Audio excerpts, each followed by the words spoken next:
What if you could Twitter just by thinking, no hands? Well, scientists have actually already made that a reality. Our chief medical correspondent, Dr. Sanjay Gupta, is here to tell us all about it. This is pretty cool, Sanjay. What exactly did they do? I love stories like this. What they did at the University of Wisconsin, they took two relatively well-known things, Twitter, which is something people are becoming increasingly familiar with, and EEGs, electroencephalograms, trying to measure brain waves in someone's brain. Now, this is one of the researchers here. He has this red skull cap on, and it's measuring these brain waves. Every time he sees a letter on the screen that he wants to target, he can start thinking about that letter, and it picks it, and he's starting to write here. You might see across the top of there, Go Badgers. There you see the R just popped up there. Simply by thinking about it, his hands never touch a keyboard.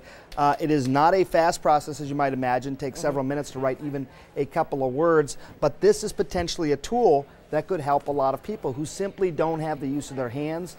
People, for example, with locked-in syndrome. Remember, we've been talking a little bit about Stephen Hawking lately.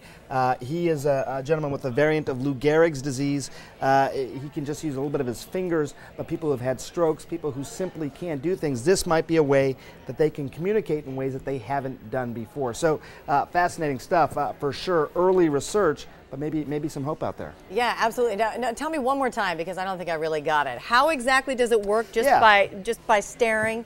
Well, what they're just not just staring, they're thinking. So these letters pop up on the screen, and when they see a letter that they like, they focus on that letter, and that increases a little bit of the activity through this electroencephalogram. Right, the neurons are triggering, and they can eventually start to create letters as a result of thinking about those letters, and those letters pop up on the screen. And when they create a sentence, they can eventually direct their attention to where it says update, which is on a Twitter page, and update, and they send a message out to all of their followers. Yeah, no, I wonder why they choose Twitter instead of some other type of program. We asked that same question. So Twitter, as you know, because a lot of people talk about Twitter, Twitter is something that is about 140 characters only.